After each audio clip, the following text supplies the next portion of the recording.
The capital of the United States of America, Washington, D.C., is without question the greatest symbol of freedom in the world.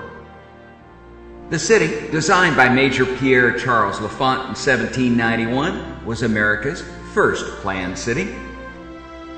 An area 10 miles square originally, the land was ceded by Maryland and Virginia. Later, the portion of Virginia across the Potomac was returned. The United States Capitol building is the centerpiece of the city. The dome is topped by the Statue of Freedom, who faces east, some believe, to catch the morning sun. Another theory, to keep watch on our former rulers. On the left of the Capitol, the Senate. On the right, the House.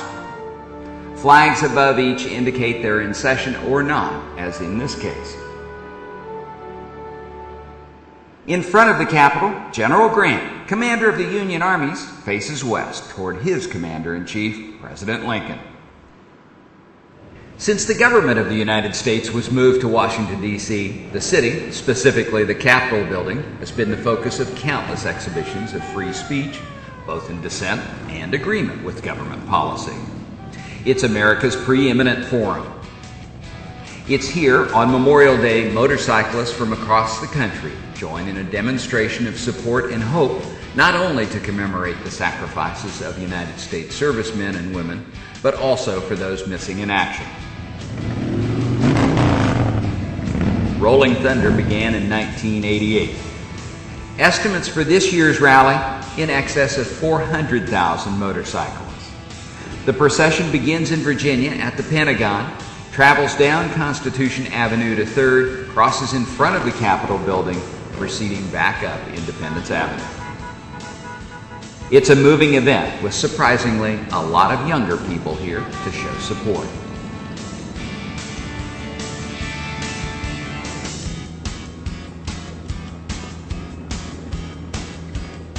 Parking in Washington, D.C. at the various monuments and museums along the National Mall is nearly non-existent at best, so the only practical way to see the city is either on foot, an exhausting proposition, bicycle, Segway, or with one of the local tour companies, many of which allow boarding and reboarding at various stops around the mall.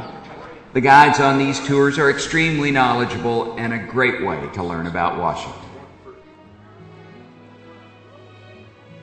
Washington's National Mall is anchored on the east by the Capitol, on the west by the Lincoln Memorial.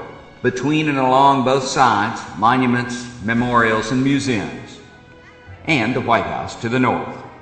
The Lincoln Memorial has 36 columns, one for each state in the Union in 1865, the year he was assassinated. 48 states are listed in a frieze around the top of the memorial, which is the number of states in the Union in 1915 when the cornerstone was set. It was designed by Beaux Arts designer Henry Bacon. Daniel Chester French did the statue of a seated Lincoln looking back at the Capitol.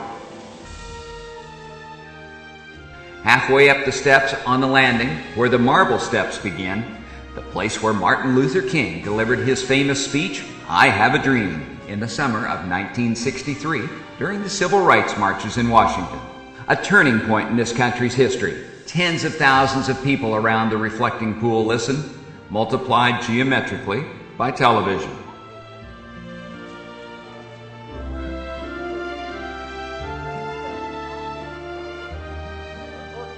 Northeast from Lincoln, the Vietnam Memorial honors those who gave their lives in Vietnam, a place for healing for those who sacrificed in the country's most divisive war, and a symbol of reconciliation to honor those who served.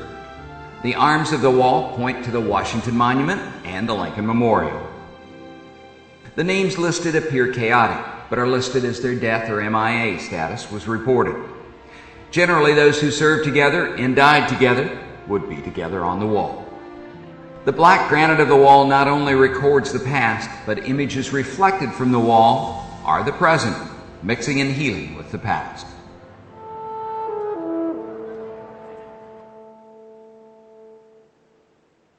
On the east end of the reflecting pool, the National Mall's newest memorial to those 16 million who served during World War II, the more than 400,000 who died, and all that supported the war effort from home.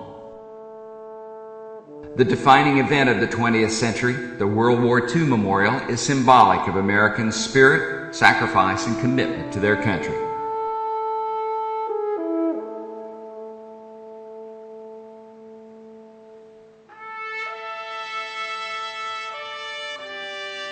Towers on each end represent the Atlantic and Pacific theaters, pillars for each of the 50 states, plus 1 for the District of Columbia and 5 for American territories are between.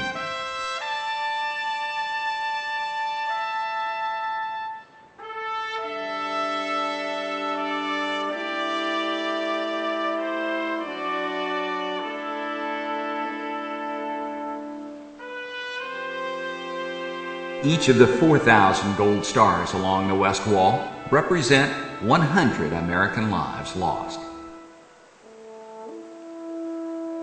Southeast from Lincoln, the Korean War Memorial.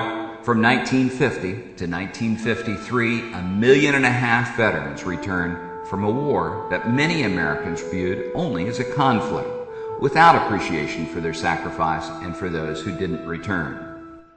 Violence and valor in the face of daunting challenges make this a special place for America.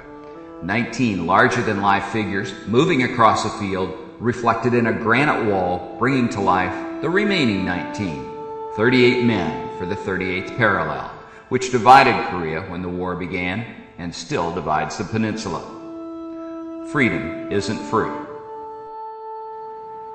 Each of the memorials is unique, with a specific focus on a war that may touch a different element or generation of those who visit.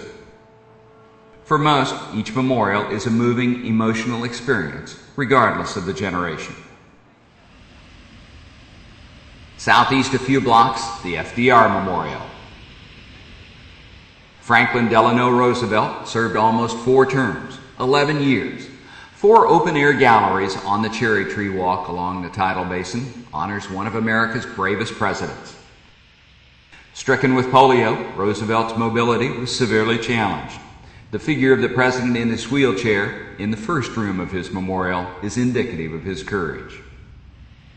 Eleanor Roosevelt refused to be only a social fixture. She was his constant supporter and advisor. Eleanor was America's ambassador to the world, eventually becoming this country's first ambassador to the United Nations.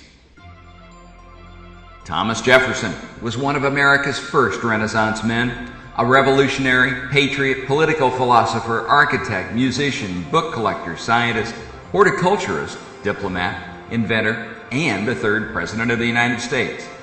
Jefferson looms large in any discussion of what Americans are as a people.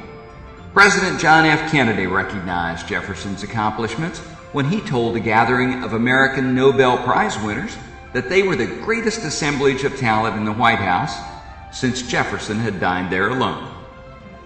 For his own tombstone, Jefferson appraised his life with only 3 accomplishments: author of the Declaration of American Independence, of the Statute of Virginia for Religious Freedom, and father of the University of Virginia.